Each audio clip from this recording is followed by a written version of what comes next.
우리가 살아가면서 이 진짜와 가짜를 구분해야 하는 순간들을 수없이 만나게 됩니다. 요즘 시대는 더더욱 그렇습니다. 이 겉으로는 화려해 보이지만 이 속은 텅 빈 것들이 얼마나 많은지 모릅니다. 명품처럼 보이지만 사실은 모조품인 경우가 많고, 진심처럼 들리지만 사실은 계산된 말인 경우가 많습니다. 여러분들 어디 화장품을 사러 가시든지 백화점에 가시든지 어디 옷가게를 가시든지 들어가서 뭐 화장을 샘플로 한번 발라보든 옷을 한번 입어보든 그 옆에 있는 분들이 감탄을 합니다. 언니 너무 예쁩니다. 사장님 너무 잘 어울립니다. 이 화장품은 언니를 위해서 나온 것 같습니다. 이 옷은 사장님한테 맞춤 제작입니다. 다 계산된 말입니다. 그분은 내가 나가고 다음 언니가 들어와도 또 똑같은 얘기합니다. 내가 나가고 나서 다음 사장님 들어와도 또 똑같은 얘기합니다. 다 맞춤 제작이고 다 그분을 위해서 나온 화장품밖에 없다고 얘기합니다. 그러니까 진심처럼 들리기도 하고 때로는 그게 가짜라는 것도 알지만 또 그런 걸 들으면 기분은 일단 좋습니다. 그렇죠? 네. 그러니까 계산된 말인 경우들이 많다라는 거죠. 이 겉모습만으로는 도무지 분별하기 어려운 시대를 우리가 살고 있습니다. 그래서 TV 프로그램 중에도 진품, 명품이라는 프로그램도 있습니다. 좋은 어떤 도자기들, 고가의 물건들, 이게 가짜가 너무 판을 치니까 진품, 명품이라는 프로그램이 있어서 거기에 물건을 가지고 와서 전문가들의 감정을 받아서 이게 진짜인가 가짜인가를 확인한다라는 거죠. 그러니까 TV 프로그램이 그런 거 나올 정도 같으면 가짜가 얼마나 판을 치고 있는가를 우리가 알 수 있는 것이죠. 어느 사람이 값비싼 시계를 사서 기뻐하며 주변 사람들에게 자랑했습니다. 그런데 시간이 지나 전문가에게 감정을 맡겨보니 그것이 정교하게 만든 가짜였다는 사실이 드러났습니다. 얼마나 부끄러웠겠습니까? 겉으로 보기에는 완벽했습니다. 무게도 디자인도 심지어 이 브랜드가 각인된 것까지도 진짜와 동일했습니다. 그러나 결정적인 순간 그것은 진짜가 아니라는 사실이 밝혀졌습니다. 신앙도 이와 같습니다. 겉으로는 신앙인처럼 보일 수 있습니다. 교회에 나오고 봉사를 하고 헌금을 하고 신앙적인 언어를 사용할 수도 있습니다. 하나님은 우리의 중심을 보시는 분이십니다. 우리의 신앙이 진짜인지 가짜인지 분명히 아시는 분이시죠. 자, 오늘 우리가 읽은 이 본문의 말씀은 참 유명한 말씀이고 너무나도 잘 아는 내용입니다.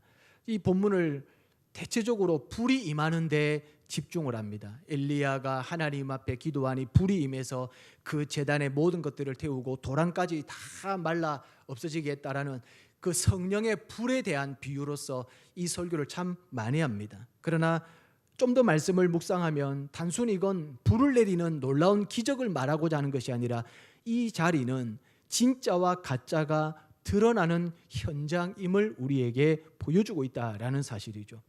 갈멜산 위에서 벌어진 이 갈멜산 전투라는 이 내용은 한쪽에는 하나님의 사람 엘리야가 서 있고 그리고 다른 한쪽에는 450명의 바알 선지자와 400명의 아세라 선지자 총합 850명이 엘리야 한 명과 서로 마주보고 서 있다는 거죠. 숫자로 보면 1대 850입니다. 누가 봐도 엘리야가 열세입니다.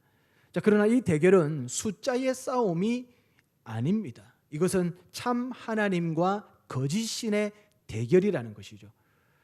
자, 엘리야는 이미 백성들에게 이렇게 외쳤습니다. 열왕기상 18장 21절에 보면 엘리야가 모든 백성에게 가까이 나아가 이르되 너희가 어느 때까지 둘 사이에서 머뭇머뭇하려느냐 여호와가 만일 하나님이면 그를 따르고 바알이 만일 하나님이면 그를 따를지니라 하니 백성이 말 한마디도 대답하지 아니하는지라.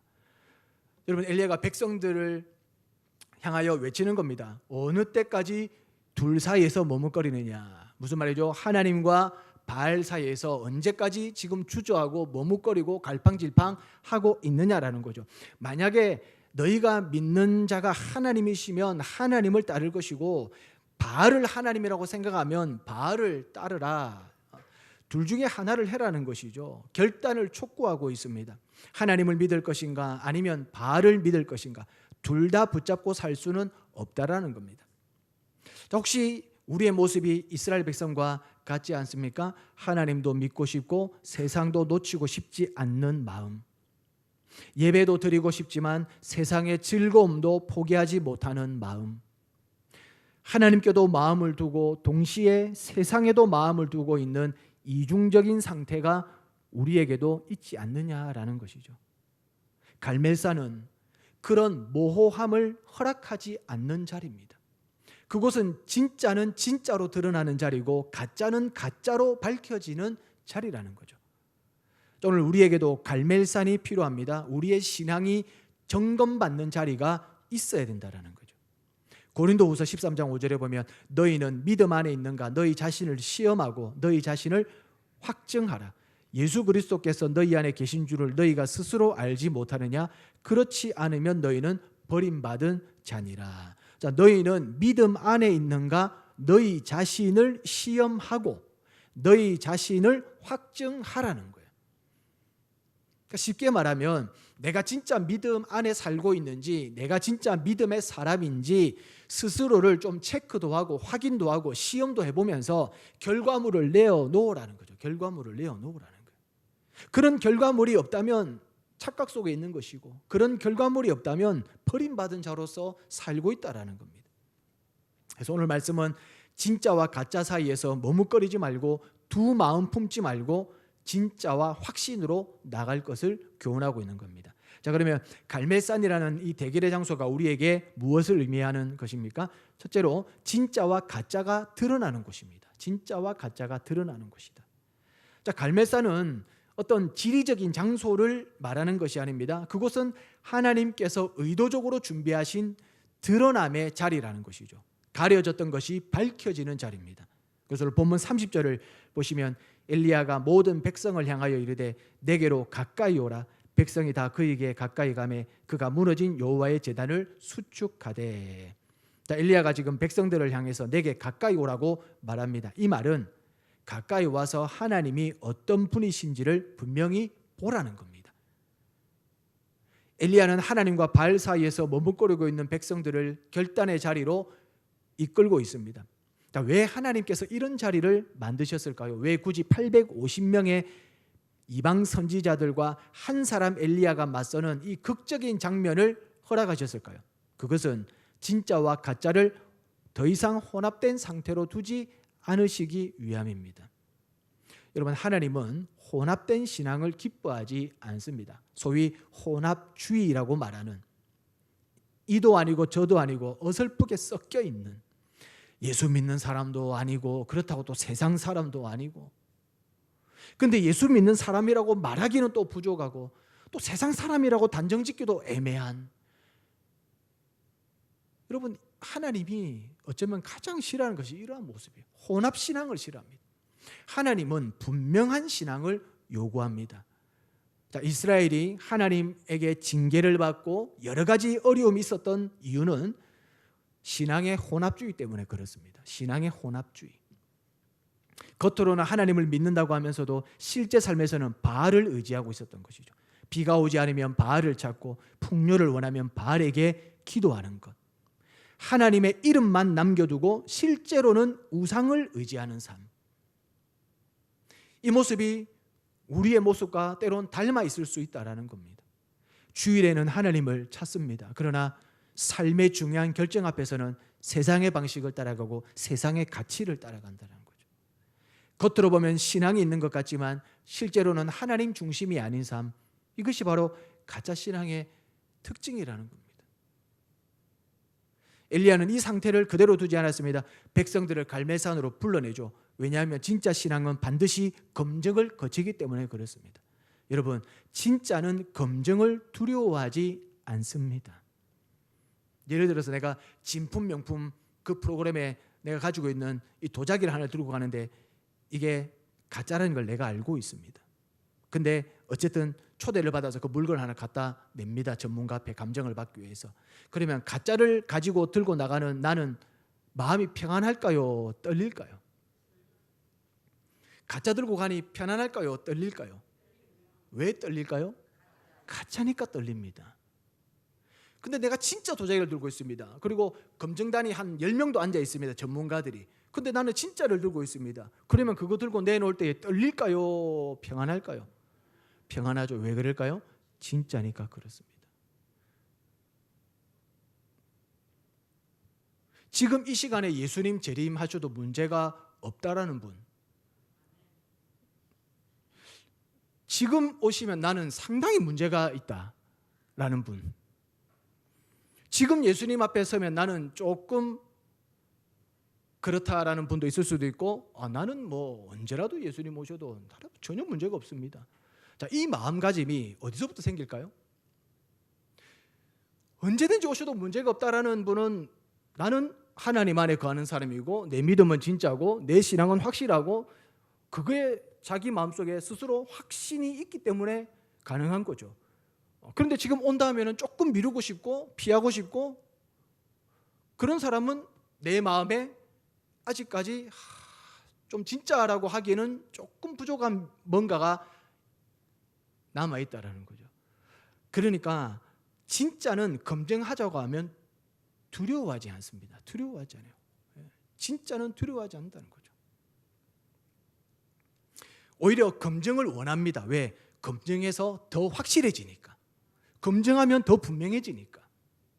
근데 가짜는 어떻게 되죠? 가짜는 검증을 피하려고 합니다. 드러나는 것을 두려워하죠. 왜?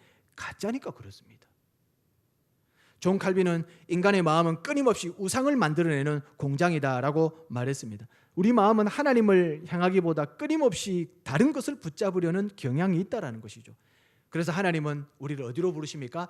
갈멜산으로 부르는 거예요. 우리를 갈멜산에 불러가지고 거기서 우리 신앙을 점검해 보시겠다는 겁니다.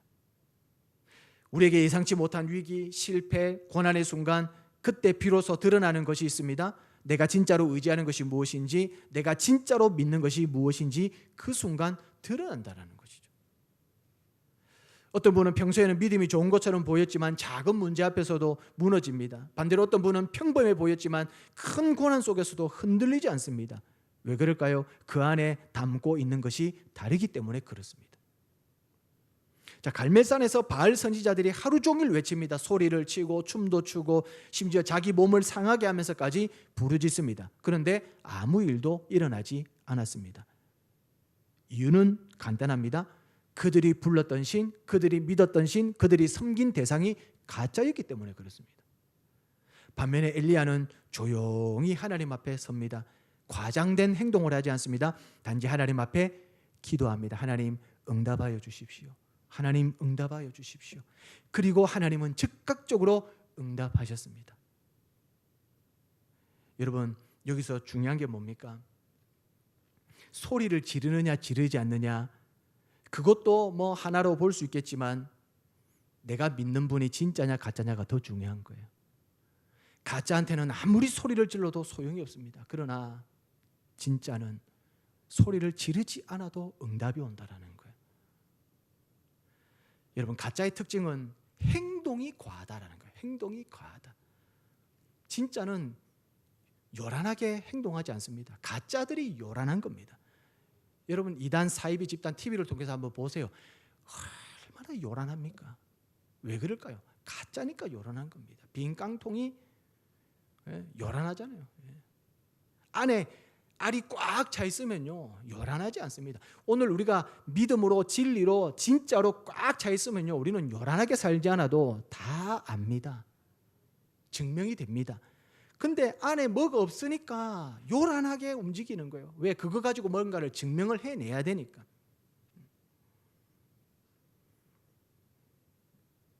여러분, 가짜 약장사들은요 엄청 소리 지릅니다. 약장사 하는데 약장수들 뭐 가짜 파는데 뭐 한번 가보세요. 요란합니다. 요란합니다. 근데 진짜 파는 데는 조용합니다. 짝퉁 파는 데는 사람들이 막 몰려가지고 가방 이래 들어오고 저래 보고 다 합니다. 여러분, 백화점 명품에 한번 가보세요. 명품 매장에 조용합니다. 조용하고 사람들이 조용히 줄 서 있고요. 들어오라는 대로 탁탁 들어가서 조용히 물건 사고 싹 나옵니다. 근데 가짜 파는 데 가보세요. 난립니다. 시장도 그런 시장이 없습니다. 가짜들의 특징은 요란하다. 요란하다. 여러분 믿음 생활도 보면 좀 요란하게 하는 사람들이 있습니다. 어쩌면 그럴 수 있습니다. 안에 진짜 같은 사람들은요 요란하게 살지 않아도 됐습니다. 괜찮아요. 여러분 식당 가서도 식사하실 때에 크게 기도 안 해도 됩니다. 각자 기도하고 드셔도 되고 그 안에 들릴 정도로만 기도도 됩니다. 그런데 어떤 분은요 기도를 너무 크게 하세요. 기도 좀 해달라니까. 주변에 있는 분들까지 같이 기도해야 될 것 같은 느낌이 들 정도로. 굳이 그렇게 안 해도 되죠. 여러분 오늘 이 바알과 아세라 선지자들은 행동이 과합니다. 소리 지르고 자기 몸을 찌르고 자해하고. 근데 엘리야는 그런 행동을 전혀 안 하죠. 그냥 하나님 앞에 기도만 하는 거예요. 우리의 신앙도 결국 드러나게 되어 있습니다. 시간이 지나면 상황이 바뀌면 나타납니다. 여러분 우리는 어떤 신앙 가지고 있습니까? 아직 머뭇머뭇하고 있지는 않습니까? 하나님도 붙잡고 싶고 세상도 놓치고 싶지 않은 상태에 머물러 있지는 않습니까? 오늘 우리에게 말씀하십니다. 더 이상 머뭇거리지 말고 진짜 나를 따르라고 말씀하고 계신다는 거죠. 자, 두 번째로 거짓은 잠시 숨길 수 있지만 곧 드러납니다. 갈멜산 현장에 우리가 다시 한번 가보면 바알 선지자들은 처음부터 끝까지 열심이었습니다. 본문 앞부분을 보면 그들은 아침부터 정오까지 바알이여 우리에게 응답하소서라고 외쳤습니다. 소리치고 뛰놀았습니다. 칼과 창으로 자기 몸을 상하게 하면서 피를 흘렸습니다. 겉으로 보면 얼마나 열정적이고 얼마나 헌신하는 것처럼 보입니까? 누가 봐도 진짜 간절하다라고 느낄 정도입니다. 그런데 그 열심은 안타깝게도 가짜를 향한 것이었습니다. 오늘날 가짜를 진짜처럼 믿는 잘못된 신앙을 가진 사람들이 많습니다. 비진리를 진리처럼 붙들고 사는 사람이 많다는 것입니다. 이것은 인생의 큰 낭비이자 시간의 낭비입니다. 여러분 열심 자체가 신앙의 진정성을 증명하지는 않습니다. 방향이 잘못된 열심은 오히려 더 위험합니다. 바알 선지자들은 진심으로 외쳤을 수도 있습니다. 그러나 그들의 대상이 하나님이 아니었기 때문에 그 모든 열심은 결국 헛된 것이 되고 말았다라는 것이죠. 여러분 거짓 신앙은 처음에는 꽤 그럴듯하게 보입니다. 한동안은 진짜처럼 보입니다. 그러나 시간 지나면 반드시 드러납니다. 왜 그렇습니까? 하나님은 거짓 위에 역사하지 않으시기 때문에 그렇습니다. 본문에서 결정적 차이가 무엇입니까? 바알 선지자들에게는 아무 응답이 없었다라는 것이죠. 자, 본문 바로 앞절인 29절을 한번 보시면 이같이 하여 정오가 지났고 그들이 미친 듯이 떠들어 저녁 소재 드릴 때까지 이르렀으나 아무 소리도 없고 응답하는 자나 돌아보는 자가 아무도 없더라. 아침부터 저녁 소재 드릴 때까지 미친 듯이 떠들고 뛰고 자해하고 별짓을 다해도 그들에게 응답하는 자나 돌아보는 자나 아무 소리도 없었다라는 겁니다. 이것이 가짜 신앙의 결국이라는 거죠. 아무리 외쳐도 아무리 애써도 하나님이 계시지 않는 자리에서는 아무 일도 일어나지 않습니다. 하나님과 관계없이도 신앙생활 하는 것처럼 보일 수 있습니다. 교회 활동을 하고 봉사를 하고 심지어 리더가 될 수도 있습니다. 미국의 복음주의 설교자 토저는 이렇게 말합니다. 하나님 앞에서의 삶이 없다면 그 어떤 종교적 행위도 공허한 껍데기에 불과하다. 하나님과의 실제적인 관계가 없다면 우리의 신앙은 껍데기에 불과하다는 겁니다. 하나님은 지금도 우리를 시험하시는 것이 아니라 우리를 드러내고 계십니다. 우리의 중심이 어디에 있는지를, 우리가 진짜로 무엇을 믿고 있는지를 하나님은 드러내신다라는 거죠. 혹시 우리의 삶 속에 바알의 요소가 남아있지는 않습니까? 하나님도 믿지만 동시에 다른 것에 더 의지하고 싶은 마음은 없습니까? 그것이 바로 오늘날의 바알이 될 수 있다라는 겁니다. 거짓은 오래가지 못합니다. 반드시 드러납니다. 그리고 그것이 얼마나 허무한지 깨닫게 됩니다. 하나님은 진짜를 찾고 계십니다. 중심으로 하나님을 사랑하는 사람, 진심으로 하나님을 의지하는 사람을 찾고 계신다라는 거예요. 우리가 하나님 앞에 진짜 믿음으로 설 때 하나님은 우리 삶 가운데서 실제로 역사하시기 시작한다라는 겁니다. 마지막 세 번째로 갈멜산의 능력은 예배가 회복된 자리에서 나타났습니다. 오늘 본문 30절을 다시 한번 보시면 엘리야가 모든 백성을 향하여 이르되 내게로 가까이 오라. 백성이 다 그에게 가까이 가매 그가 무너진 여호와의 제단을 수축하되. 자, 핵심은 뭐죠? 그가 무너진 여호와의 제단을 수축했다. 자, 제단은 무엇입니까? 제단은 하나님을 만나는 자리입니다. 하나님께 예배드리는 자리입니다. 하나님과 관계가 회복되는 자리입니다. 이전에는 그 제단이 어떻게 돼 있었죠? 무너져 있었다라는 겁니다. 그 말은 하나님을 만날 수 없었고 하나님 앞에 예배드릴 수 없었고 하나님과의 관계가 깨어져 있었다라는 거죠. 그렇게 무너진 여호와의 제단을 다시 수축했다는 거죠. 세웠다라는 겁니다. 자, 이스라엘의 가장 큰 문제, 여호와의 제단이 무너졌다라는 겁니다. 바알을 섬기면서 예배가 무너지고 하나님과 관계가 끊어졌습니다. 그래서 우상이 들어온 것입니다. 여러분, 우상을 섬겨서 예배가 무너지는 것이 아니라 예배가 무너지면 우상이 들어옵니다. 헷갈리지 마세요. 우상을 섬겨서 예배가 무너지는 것이 아니라 예배가 무너지면 우상이 들어옵니다. 그러니까 내 삶에 신앙이 느슨해지고 믿음이 허술해지고 또 예배 생활이 제대로 되지 않으면 이제 뭐가 들어온다고요? 우상이 들어온다는 거예요. 내가 뭔가를 의지하고 우상을 섬겨서 내 예배가 이래 된 것이 아니라 예배가 먼저 무너졌기 때문에 그 다음부터 이제 우상과 잡다한 것들이 들어온다라는 거예요. 이게 순서입니다. 하나님과 예배가 살아있으면 다른 것이 들어올 틈이 없습니다. 그러나 예배가 무너지면 그 빈자리를 세상이나 우상이 채우게 된다라는 거죠. 자, 그래서 엘리야는 그 사실을 너무 잘 알고 있었습니다. 그래서 기도하기 전에 먼저 무너진 제단을 수축하는 겁니다. 돌을 하나하나 쌓습니다. 이스라엘의 12지파의 수를 따라 돌을 쌓으며 하나님과의 언약을 다시 기억하는 겁니다.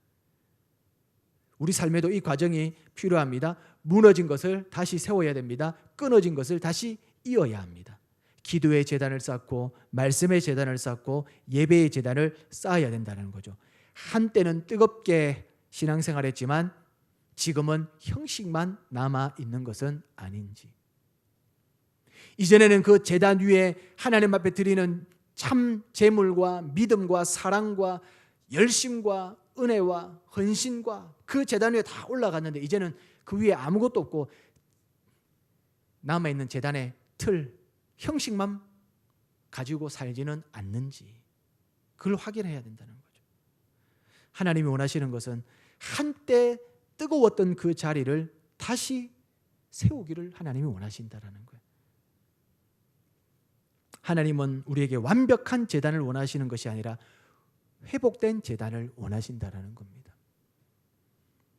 아직 부족하고 연약할 수 있습니다. 하나님을 향한 마음이 회복된 자리에만 있다면 그곳에 하나님이 응답하신다는 거죠. 자, 엘리야가 그렇게 이제 돌을 쌓고 제단 위에 제물을 올리고 물을 얼마나 붓느냐? 3번이나 붓습니다. 3번. 통 가득한 통 넷에다가 3번이나 그 도랑에 물을 갖다가 계속 채우죠. 자, 무엇을 의미합니까? 물을 이렇게 많이 가득가득 채운다라는 것은 상식적으로 불이 붙기 어려운 상황을 만들었다라는 겁니다. 다시 말하면 인간적인 가능성을 완전히 차단했다라는 겁니다. 한 번만 하면은 뭐 햇빛에 마를 수도 있고 공기에 날아갈 수도 있고 여러 가지 반응이 나타날 수 있죠. 그러나 이렇게 가득가득 물을 여러 번 또랑으로 채우겠다라는 것은 이건 인간으로서는 이 물을 태우기는 어렵다. 제거하기는 어렵다. 인간적인 가능성을 완전히 차단했기 때문에 3번씩이나 이러한 행동을 반복했던 것이죠. 자, 그리고 나서 기도합니다. 자, 36절 말씀 우리 한번 읽어볼까요? 시작. 저녁 소재 드릴 때에 이르러 선지자 엘리야가 나아가서 말하되 아브라함과 이삭과 이스라엘의 하나님 여호와여 주께서 이스라엘 중에서 하나님이신 것과 내가 주의 종인 것과 내가 주의 말씀대로 이 모든 일을 행하는 것을 오늘 알게 하옵소서. 아멘. 자, 엘리야의 기도에는 분명한 목적이 있습니다. 그건 뭡니까? 하나님이 드러나는 겁니다. 하나님이 드러나는 것. 자신의 명예도 아니고 자기의 능력도 아닙니다. 오직 하나님이 하나님 되심을 나타나는 것. 그것이 엘리야의 소원이고 기도의 제목이었다라는 거죠. 그래서 인간적인 가능성을 다 차단해 놓은 환경을 만들어 놓고 하나님 앞에 기도하는 거죠. 그 기도를 통하여 도랑을 다 태우게 되고 재물을 다 태우게 되면 이제 그때서 누가 나타나는 겁니까? 하나님이 나타나시는 거예요. 하나님이. 자, 그렇게 기도하고 나니까 그 순간 하늘에서 불이 내려옵니다. 재물만 태운 것이 아닙니다. 나무도 돌도 흙도 물도 다 태워버렸습니다. 완전한 응답입니다. 자, 그 모습을 본 백성들이 엎드려서 외칩니다. 39절을 우리 다시 한번 읽어보겠습니다. 모든 백성이 보고 엎드려 말하되 여호와 그는 하나님이시로다. 여호와 그는 하나님이시로다 하니. 여러분, 진짜 신앙의 열매입니다. 믿지 않는 자들, 믿는 자들 모두가 다 너희가 믿는 하나님이 진짜 하나님이구나. 이 고백을 이끌어내는 삶이 진짜 신앙의 열매라는 거예요. 여러분, 반대로 얘기하면 네가 믿는 하나님, 네 그렇게 믿는 것 보니 넌 가짜다. 너 나이롱 신자야. 그 말 들으면 그걸 좀 새겨들어야 돼요. 어떻게 그렇게 심한 말을 할 수가 있니? 너는 왜 나한테 그렇게 말하니? 그게 아니라 조금 새겨들을 필요가 있어요. 왜 그 말을 나에게 하는가? 내가 도대체 어떻게 살았길래 그렇게까지 얘기를 하는가? 좀 새겨들을 필요가 있죠. 왜? 오늘 이 말씀을 보니 백성들이 보고 엎드려 하나님을 진짜 하나님으로 믿고 고백하는 것 보니 진짜 신앙이라는 열매는 이렇게 나타나는구나를 우리가 알게 되는 것이죠. 하나님을 드러내는 삶이 진짜 신앙의 삶이라는 거예요. 여러분, 왜 우리의 신앙이 힘을 잃어버렸을까요? 왜 교회가 힘을 잃어버렸습니까? 왜 기독교를 개독교라고 얘기할까요? 제단이 무너졌기 때문에 그렇습니다. 예배가 형식이 되어버리고 기도가 습관이 되어버리고 말씀이 머리로 지식으로만 남아있기 때문이죠. 하나님이 오늘 우리에게 요구하십니다. 제단을 다시 세울 것을 말씀하고 계시는 거예요. 우리 교회에, 우리 가정에, 나의 개인의 삶에 무너진 제단이 다시 회복될 때 하나님의 능력이 다시 나타난다라는 겁니다. 말씀을 정리합니다. 오늘 우리는 갈멜산 사건을 통해 분명한 교훈을 받습니다. 갈멜산과 같은 대결의 자리에서 진짜와 가짜가 분명히 드러난다는 것을 알게 됩니다. 거짓은 잠시 숨길 수 있지만 결국 드러난다는 사실을 확인하게 됩니다.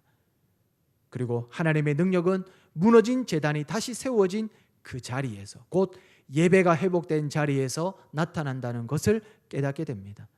여러분, 신앙은 흉내낼 수 있지만 하나님의 불은 흉내낼 수 없습니다. 신앙은 흉내낼 수 있지만 하나님께서 내리시는 그 불은 흉내를 낼 수가 없다라는 거예요. 진짜 신앙만이 하나님의 응답을 경험하는 거예요.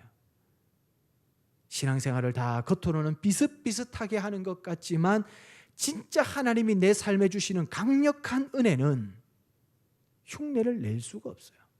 진짜 신앙만이 하나님이 주시는 은혜를 경험하게 되는 겁니다. 여러분, 신앙이라는 것은 신비합니다. 흉내 낼 수는 있지만 그 깊은 세계는 못 들어갑니다. 흉내 낼 수 있는데 제한이 있어요. 여러 가지 흉내는 다 낼 수 있습니다. 그러나 그 진짜의 세계 안으로는 못 들어갑니다. 이게 바로 가짜의 한계입니다. 그러나 진짜는 모든 것을 다 경험하기도 하지만 하나님이 허락하시는 그 진짜 세계 안으로도 들어간다라는 거죠.